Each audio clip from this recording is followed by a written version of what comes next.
قریش کے جاسوس اور ان کے تاثرات۔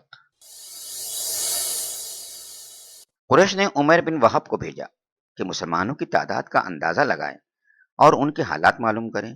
وہ چھپ کر گیا، گھوم پھر کر جائزہ لیا، پھر آ کر اس نے قریش سے کہا مسلمان 300 کے قریب ہیں، ساتھ میں 70 اونٹ اور 3 گھوڑے ہیں۔ پھر اس نے کہا قریشی بھائیوں، مصیبتیں موت لاتی ہیں، مدینے کے اونٹ موت کی سواریاں ہیں۔ سن لو، تم کو ایسے لوگوں سے پالا پڑا ہے جو تلواروں کی گود میں پلے ہیں، دیکھتے نہیں وہ چپ چاپ رہتے ہیں، کچھ بولتے نہیں لیکن سانپوں کی طرح ڈستے ہیں۔ باخدا میں تو سمجھتا ہوں ان میں سے جو بھی مرے گا ہم میں سے ایک کو مار کے مرے گا۔ اگر اتنے ہی آدمی ہم میں سے مر گئے تو زندگی کا کیا لطف رہ جائے گا، اس لیے ابھی اسے سوچ لو۔ قریش کو عمیر کی باتوں پر یقین نہ آیا، انہوں نے دوسرے آدمی کو بھیجا۔ وہ چھپ چھپا کر اسلامی فوج کے قریب پہنچا، گھوڑے پر بیٹھ کر چاروں طرف چکر لگایا، پھر اس نے آ کر کہا خدا کی قسم وہ لوگ کچھ ایسے طاقتور نہیں، تعداد میں وہ ہم سے کم ہیں، ہتھیاروں کے لحاظ سے وہ بہت پیچھے ہیں، لیکن ایک بات ہے، وہ مرنے کے لیے آئے ہیں، وہ اب لوٹ کر گھر جانا نہیں چاہتے۔ تلوار ہی ان کی کل طاقت ہے، تلواریں ہی ان کی پناہ گاہ ہیں۔ اب تم خود سوچ لو۔ یہ باتیں سن کر کچھ لوگ کانپ اٹھے، حوصلے ان کے پست ہو گئے۔ اب انہوں نے لوٹنے کا ارادہ کر لیا، کچھ اور لوگوں کو بھی سمجھایا، وہ لوگ بھی تیار ہو گئے، پھر یہ لوگ مکہ لوٹ آئے۔ میدان بدر میں حق و باطل آمنے سامنے۔ قریش کی فوج سامنے آئی، ہر سپاہی سر سے پیر تک لوہے میں غرق تھا۔ یہ عجیب منظر تھا۔ اس وقت آپ پر انتہائی خضوع کا عالم تھا۔ آپ دونوں ہاتھ پھیلا کر اپنے رب سے گڑ گڑا رہے تھے، اے اللہ، یہ قریش کے لوگ ہیں، غرور سے اکڑتے ہوئے تجھ سے لڑنے آئے ہیں، تیرے دین کی مخالفت پر کمر کسے ہوئے ہیں، تیرے رسول کو ناکام کرنے پر تلے ہوئے ہیں۔ اے اللہ، تو نے مدد کا وعدہ کیا ہے، اس وعدے کو پورا کر۔ اے اللہ، تو نے مجھ سے ثابت قدم رہنے کے لیے کہا ہے اور بڑے گروہ کا وعدہ کیا ہے، بے شک تو وعدے پورا کرنے والا ہے۔ بے خودی کا یہ عالم تھا کہ چادر کاندھوں سے گر گر پڑتی اور آپ کو خبر نہ ہوتی، کبھی سجدے میں گر پڑتے اور فرماتے خدایا اگر آج یہ چند جانیں مٹ گئیں تو قیامت تک تیری پرستش نہ ہوگی۔ ایک طرف پیارے نبی کا یہ انداز تھا، دوسری طرف اللہ آپ کی مدد میں مصروف تھا اور حکمت کے ساتھ آپ کی ہمت بڑھا رہا تھا۔ ابھی آپ راستے میں تھے، دشمنوں کی تعداد سے بے خبر تھے۔ اللہ نے دشمن کی فوج کو خواب میں دکھایا، خواب سے اندازہ ہوا کہ دشمن تھوڑے ہیں، اس سے آپ کا حوصلہ بڑھا، دل کو اطمینان نصیب ہوا۔ مسلمانوں نے سنا تو ان کی بھی ہمت بڑھی اور وہ بے کھٹک بڑھتے چلے گئے۔ پھر جب دونوں فوجیں آمنے سامنے ہوئیں تو کافر مسلمانوں کو کم نظر آئے اور مسلمان کافروں کو تھوڑے دکھائی دیے۔ اس طرح دونوں کے دل بڑھے، دونوں میدان جنگ میں اتر آئے۔ جنگ چھڑی تو مسلمان تو کافروں کو بہت نظر آنے لگے، لیکن کافر مسلمانوں کو کم ہی دکھائی دیے۔ اس سے کافروں کے حوصلے تو پست ہو گئے، وہ خوف اور گھبراہٹ سے بدحال ہو گئے، لیکن مسلمانوں کی ہمت اور بڑھ گئی اور وہ بڑھ بڑھ کر کافروں کو مارنے لگے۔ آیتوں میں اسی واقعے کی طرف اشارہ ہے۔ اذ يريكهم الله في منامك قليلا ولو أراكهم كثيرا لفشلتم ولتنازعتم في الأمر ولكن الله سلم إنه عليم بذات الصدور وَإِذْ يُرِيكُمُوهُمْ إِذِ الْتَقَيْتُمْ فِي أَعْيُنِكُمْ قَلِيلًا وَيُقَلِّلُكُمْ فِي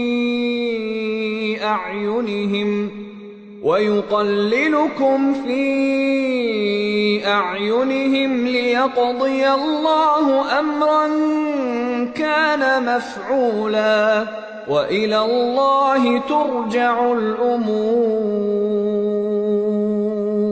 اور یاد کرو وہ وقت جب کہ اے نبی خدا ان کو تمہارے خواب میں تھوڑا دکھا رہا تھا، اگر کہیں وہ تمہیں ان کی تعداد زیادہ دکھا دیتا تو ضرور تم لوگ ہمت ہار جاتے اور لڑائی کے معاملے میں جھگڑا شروع کرتے تھے، لیکن اللہ ہی نے اس سے تمہیں بچایا، یقیناً وہ سینوں کا حال تک جانتا ہے۔ اور یاد کرو جب کہ مقابلے کے وقت خدا نے تم لوگوں کی نگاہوں میں دشمنوں کو تھوڑا دکھایا اور ان کی نگاہوں میں تمہیں کم کر کے پیش کیا، تاکہ جو بات ہونی تھی اسے اللہ ظہور میں لے آئے، اور آخر کار سارے معاملات اللہ ہی کی طرف رجوع کرتے ہیں۔ قریش کے کچھ لوگ بڑھے کہ مسلمانوں کے حوض سے پانی پئیں۔ مسلمانوں نے انہیں بھگانا چاہا۔ پیارے نبی نے فرمایا، پی لینے دو، جو بھی پی لے گا وہ زندہ بچ کر نہ جا سکے گا۔ ابو جہل نے عامر بن حزرمی کو، جسے اپنے بھائی کے خون کا دعویٰ تھا، للکارا، خون کا بدلہ سامنے ہے، کھڑے ہو کر قوم سے دہائی دو۔ عامر عرب کے دستور کے مطابق ننگا ہو گیا اور چلایا، واہ عمراہ واہ عمراہ، ہائے عمر ہائے عمر۔ اس سے تمام فوج میں آگ لگ گئی اور جنگ شروع ہو گئی۔ سب سے پہلے عامر بن حزرمی آگے بڑھا۔ مقابلے میں حضرت عمر کے غلام حضرت مہجہ آئے۔ عامر بن حزرمی نے بڑھ کر انہیں قتل کر دیا۔ اس طرح غزوہ بدر میں سب سے پہلے حضرت مہجہ کو شہادت نصیب ہوئی۔ اس کے بعد عتبہ سینہ تان کر لشکر سے باہر آیا۔ یہی لشکر کا سردار تھا، ساتھ میں اس کا بھائی شیبہ اور اس کا بیٹا ولید بھی آگے بڑھا۔ ادھر مقابلے میں 3 انصاری جوان نکلے۔ پیارے نبی صلی اللہ علیہ وسلم کو یہ بات اچھی نہیں معلوم ہوئی۔ آپ نے سوچا یہ کفر و اسلام کی پہلی جنگ ہے، اس جنگ میں پہلے انصار جان کی بازی لگائے، یہ مناسب نہیں۔ پہلے مہاجرین کو جان ہتھیلی پر رکھ کر آگے بڑھنا چاہیے کہ وہ اپنی قوم اور رشتے کے لوگ ہیں۔ آپ نے فرمایا، اے ہاشم کے فرزندو، یہ لوگ باطل کے نام پر اکٹھا ہوئے ہیں، یہ لوگ حق کا نور مٹا دینا چاہتے ہیں۔ اٹھو اور اس حق کے نام پر جان دو جسے تمہارا نبی لے کر آیا ہے۔ یہ سن کر علی، حمزہ اور عبیدہ میدان میں آئے۔ عتبہ نے اپنے بیٹے سے کہا، ولید آگے بڑھو۔ ولید مقابلے میں آیا۔ حضرت علی نے آگے بڑھ کر اسے قتل کر دیا۔ پھر خود آگے بڑھے۔ حضرت حمزہ نے آگے بڑھ کر اسے قتل کر دیا۔ پھر شیبہ آگے بڑھے۔ مقابلے میں حضرت عبیدہ آئے۔ شیبہ نے انہیں زخمی کر دیا، ان کی پنڈلی کٹ کر الگ ہو گئی۔ حضرت علی اور حضرت حمزہ نے یہ حال دیکھا تو فوراً آگے بڑھے اور شیبہ کو ٹھنڈا کر دیا۔ پھر حضرت عبیدہ کو کندھے پر اٹھا کر پیارے نبی کی خدمت میں لائے۔ کچھ دنوں بعد حضرت عبیدہ رضی اللہ تعالیٰ عنہ اللہ کو پیارے ہو گئے۔ اب عام حملہ شروع ہو گیا۔ پیارے نبی نے ساتھیوں کو للکارا، بڑھو جنت کی طرف جس کی کشادگی زمین و آسمان کے برابر ہے۔ عمر بن حمام نے جنت کی خوشخبری سنی تو خوشی سے اچھلنے لگے، کہا، ہائے ہائے، جنت میں بس اتنی ہی دیر ہے کہ یہ لوگ مجھے قتل کر دیں۔ اس وقت وہ کھجوریں کھا رہے تھے۔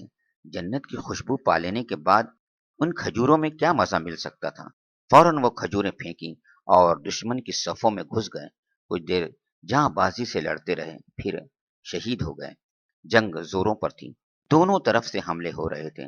پیارے نبی صلی اللہ علیہ وسلم نے ایک مٹھی ریت لی اور دشمن کی طرف پھینکتے ہوئے فرمایا، شاہت الوجوہ شاہت الوجوہ، چہرے بگڑ جائیں چہرے بگڑ جائیں۔ نبی صلی اللہ علیہ وسلم کا ہاتھ تھا، خدا کی قدرت تھی۔ یہ مٹھی بھر ریت عذاب بن کر پوری فوج میں پھیل گئی اور دشمنوں کی آنکھ میں اٹ گئی۔ دشمن اپنی آنکھیں ملنے لگے۔ مسلمان پورے زور و شور سے ان پر ٹوٹ پڑے اور قتل کا بازار گرم کر دیا۔ آخرکار دشمنوں کی ہار ہوئی، مسلمانوں کی جیت ہوئی، حق کی فتح ہوئی، باطل کی شکست ہوئی۔ ابھی جنگ جاری تھی۔ عبد الاسود کے بیٹے اسود نے کہا، یہ قبیلہ مخزوم کا آدمی تھا، خدا کی قسم میں تو مسلمانوں کے حوض کا پانی پیوں گا یا کم از کم اسے بیکار کر دوں گا، ورنہ مجھ پر جینا حرام۔ وہ تیزی سے لپکا اور حوض کے قریب آ گیا۔ حضرت حمزہ پاس ہی کھڑے تھے، بجلی کی طرح جھپٹے اور تلوار کا وار کیا۔ وار سخت تھا، ایک پیر کٹ کر الگ ہو گیا۔ اب وہ گھسٹ کر حوض میں جا پڑا، دوسرے پیر سے اس کو بھی توڑ دیا، اس کا پانی بھی پیا۔ حمزہ پھر لپکے، بڑھ کر ایک اور وار کیا، اب وہ بالکل ٹھنڈا ہو چکا تھا۔ جنگ ختم ہوئی تو پیارے نبی صلی اللہ علیہ وسلم نے فرمایا، دیکھو ابو جہل کہاں ہے، وہ بھی کہیں پڑا ہوگا۔ عبداللہ بن مسعود اس کی تلاش میں نکلے، دیکھا تو وہ ایک جگہ پڑا جہاں کنی کے عالم میں تھا۔ عبداللہ بن مسعود نے اس کی گردن پر پیر رکھا اور سر الگ کر کے خدمت اقدس میں حاضر کر دیا۔ اسی طرح کفر و شرک کے بہت سے علمبردار مارے گئے اور قریش کے بہت سے سرداروں کے سر قلم ہو گئے۔ قتل ہونے والے سردار 70 تھے اور قید ہونے والے بھی 70۔ مسلمانوں میں 14 شہید ہوئے، 6 مہاجر تھے، 8 انصاری۔ مارے جانے والے دشمنوں کی تعداد زیادہ تھی، ہر ایک کو الگ الگ دفن کرنا مشکل تھا۔ ایک چوڑا کنواں تھا، تمام لاشیں آپ نے اسی میں ڈلوا دی، پھر اسے برابر کر دیا گیا۔ آپ نے ان میں سے ہر ایک کا نام لے لے کر پکارا اور فرمایا، کتنے برے رشتہ دار نکلے تم، میں نے تو اپنے رب کا وعدہ سچا پایا، تم نے بھی اپنے رب کے وعدوں کو سچا پایا۔ تم نے مجھے جھوٹا سمجھا، اوروں نے مجھے سچا جانا۔ تم نے مجھے بے وطن کر دیا، دوسروں نے مجھے پناہ دی۔ تم نے مجھ سے جنگ کی، غیروں نے میری مدد کی۔ ساتھیوں نے عرض کیا، اللہ کے رسول، جو لوگ مر چکے ہیں ان سے آپ فرما رہے ہیں، یہ لوگ سنتے تو ہیں نہیں۔ آپ نے فرمایا، ان کو اب معلوم ہو گیا رب کا وعدہ سچا تھا۔ پھر ابو جہل کی لاش کی طرف متوجہ ہوئے، فرمایا، یہ تو فرعون سے بھی زیادہ سرکش نکلا۔ فرعون کو اپنی ہلاکت کا یقین ہوا تو اس نے اللہ کو یاد کیا، اس کو ہلاکت کا یقین ہوا تو اس نے لات و عزا کو پکارا۔ لڑائی ختم ہوئی تو پیارے نبی صلی اللہ علیہ وسلم نے زید بن حارثہ اور عبداللہ بن رواحہ کو مدینے دوڑایا کہ لوگوں کو فتح کی خوشخبری سنائیں۔ فتح کی خبر مسلمانوں کے لیے ایک نئی زندگی کا پیام تھی۔ خوشی سے ان کے چہرے کھل اٹھے، لیکن منافق اور یہود وہ غم سے پیلے پڑ گئے۔ مال غنیمت تقسیم ہونے کا وقت آیا تو مسلمانوں میں اختلاف ہو گیا، ان میں آپس میں کچھ باتیں ہونے لگی۔ جوان بولے، مال غنیمت کے حقدار تو ہم ہیں، ہم نے ہی دشمن کو ہرایا ہے، ہم نے ہی جان پر کھیل کر میدان جیتا ہے۔ بوڑھوں نے کہا، سچ پوچھو تو اس کے حقدار ہم ہیں، ہم نے تمہاری حفاظت کی ہے، ہم نے ہی پیچھے سے دشمن کو روکا ہے۔ سعد بن معاذ بولے، اللہ کے رسول، کیا شہسواروں کا بھی اتنا ہی حصہ ہے جتنا کمزوروں کا؟ پیارے نبی صلی اللہ علیہ وسلم نے فرمایا، ارے بھائی، کمزوروں کی ہی وجہ سے تو اللہ کی مدد آتی ہے۔ اتنے میں حضرت جبرائیل علیہ السلام آ پہنچے، ساتھ میں خدا کا یہ پیغام بھی لائے۔ يسألونك عن الأنفال قل الأنفال لله والرسول فاتقوا الله وأصلحوا ذات بينكم وأطيعوا الله ورسوله إن كنتم مؤمنين۔ تم سے انفال کے متعلق پوچھتے ہیں، کہو یہ انفال تو اللہ اور اس کے رسول کے ہیں، پس تم لوگ اللہ سے ڈرو اور اپنے آپس کے تعلقات درست کرو اور اللہ اور اس کے رسول کی اطاعت کرو اگر تم مومن ہو۔ پیارے نبی صلی اللہ علیہ وسلم کی طرف سے اعلان ہوا، جس نے کسی کو مارا ہے وہ اس کے سامان کا مالک ہے، جس نے کسی کو قید کیا ہے وہ قیدی اسی کا ہے، جو کچھ میدان میں ملا یا بغیر لڑائی کے ہاتھ آیا وہ سب کا ہے۔ یہ سن کر سب نے سر جھکا دیا اور مال غنیمت کو پیارے نبی صلی اللہ علیہ وسلم پر چھوڑ دیا کہ جیسے چاہیں خدا کی ہدایت کے مطابق تقسیم کریں۔ پیارے نبی نے ساتھیوں سے مشورہ کیا، قیدیوں کا کیا ہوگا؟ عمر بولے، کفر اور سرکشی کے جرم میں انہیں قتل کر دیا جائے۔ ابو بکر بولے، اللہ کے رسول، یہ آپ کے ہی بھائی بند ہیں، آج اللہ نے انہیں آپ کے بس میں کر دیا ہے، میں سمجھتا ہوں انہیں مارا نہ جائے، ان سے فدیہ لے لیا جائے، اس سے آئندہ جنگ کے لیے بھی کچھ سامان ہو جائے گا اور ہو سکتا ہے اللہ انہیں ہدایت دے دے، کل یہی آپ کے دست و بازو بن جائیں۔ پیارے نبی صلی اللہ علیہ وسلم نے حضرت ابو بکر رضی اللہ تعالی عنہ کی رائے پسند فرمائی۔ جو لوگ فدیہ دے سکتے تھے ان سے فدیہ لیا گیا، جو لوگ غریب اور نادار تھے لیکن پڑھے لکھے تھے ان کے ذمے تعلیم کا کام کیا گیا کہ مدینے کے 10 لڑکوں کو لکھنا پڑھنا سکھائیں، جو لوگ جاہل تھے انہیں ویسے ہی چھوڑ دیا گیا۔ پیارے نبی صلی اللہ علیہ وسلم کامیاب و فتحیاب ہو کر مدینہ لوٹے، جذبات شکر سے آپ کا سینہ لبریز تھا۔ شہر میں ودع کی گھاٹی سے داخل ہوئے، غزوہ بدر کا عبرتناک انجام سامنے آیا تو مشرکوں کے حوصلے پست ہو گئے، منافقین کے دل سہم گئے، مدینے کے یہود مسلمانوں سے دبنے لگے، بہت سے کٹر دشمن اسلام بھی لے آئے۔ مکے میں 1 ماہ تک گھر گھر ماتم رہا، کتنی ہی عورتیں بیوہ ہو گئیں، کتنی ہی مائیں سوگوار ہو گئیں، اس کے غم میں انہوں نے اپنے بال کٹوا ڈالے۔ ایوان باطل میں صف ماتم بچھ گئی۔ قریش کی اتنی جانیں ضائع ہوئیں، نہ جانے کتنی دولت مٹی میں مل گئی۔ شکست سے ان کی عزت و شوکت پر بھی آنچ آئی۔ اس کا قریش کو سخت صدمہ تھا۔ عمیر بن وہب اسلام کا ایک کٹر دشمن تھا۔ وہ اور صفوان بن امیہ ہجر میں بیٹھے بدر کا ماتم کر رہے تھے۔ صفوان نے کہا، خدا کی قسم اب زندگی میں کوئی مزہ نہیں رہا، زندگی ایک عذاب ہے گویا۔ عمیر بولا، سچ کہتے ہو، میں قرض سے دبا ہوا ہوں، بچوں کا خیال بھی ستا رہا ہے، ورنہ میں تو محمد کو مار کر دم لیتا، میرا بیٹا بھی تو وہیں قید ہے۔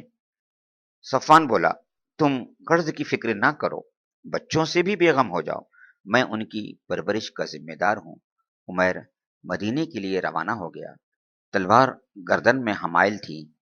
وہاں پہنچ کر وہ مسجد میں داخل ہوا کہ اپنا کام کرے۔ حضرت عمر کی اس پر نگاہ پڑی، انہوں نے تیور بھانپ لیے، فوراً گلا دبائے پیارے نبی کی خدمت میں اسے حاضر کر دیا۔ پیارے نبی نے کہا، عمیر کیا ارادہ ہے، کیسے آئے ہو؟ عمیر بولا، بیٹے کو چھڑانے آیا ہوں، خدا را مجھ پر اور میرے بیٹے پر رحم کیجیے۔ پیارے نبی نے کہا، یہاں تلوار کا کیا کام، تلوار کیوں چمک رہی ہے؟ عمر بولا، برا ہو ان تلواروں کا، آخر یہ بدر میں کس کام آئی؟ آنے لگا تو اس کی طرف ذہن نہیں گیا، حالانکہ وہ میری گردن میں ہی تھی۔ پیارے نبی نے کہا، عمر سچ سچ بتاؤ کیوں آئے ہو، جھوٹ نہ بولو، جھوٹ بولنے سے کیا فائدہ؟ عمر نے کہا، میں بیٹے کے لیے آیا ہوں، یقین مانیے میں بیٹے ہی کے لیے آیا ہوں۔ پیارے نبی نے کہا، ہجر میں صفوان سے کیا بات طے ہوئی ہے؟ عمر سناٹے میں آ گیا، کیا بات طے ہوئی ہے؟ خوف اور گھبراہٹ سے اس کا چہرہ زرد ہو رہا تھا۔ پیارے نبی نے کہا، تم نے اس سے میرے قتل کا عہد کیا ہے، اس شرط پر کہ وہ تمہارا قرض ادا کر دے اور تمہارے بچوں کا ذمہ لے لے۔ سن لو، اللہ یہ ہونے نہ دے گا۔ عمیر بولے، میں گواہی دیتا ہوں کہ آپ اللہ کے رسول ہیں، آپ کے سچے ہونے میں اب مجھے کوئی شبہ نہیں۔ اب عمیر مسلمان تھے۔ پیارے نبی نے ساتھیوں سے فرمایا، اپنے بھائی کو قرآن پڑھاؤ اور اس کے قیدی کو آزاد کر دو۔ عمر لوٹ کر مکہ آئے۔ جو لوگ پیارے نبی صلی اللہ علیہ وسلم کے قتل کی خبر سننے کے لیے بے چین تھے، اب انہوں نے عمیر کے اسلام کی خبر سنی۔ مکہ پہنچ کر عمیر اسلام پھیلانے میں لگ گئے، لوگوں کو پیارے نبی کی پیروی پر ابھارنے لگے۔ بہت سے لوگ ان کے ہاتھ پر اسلام بھی لائے۔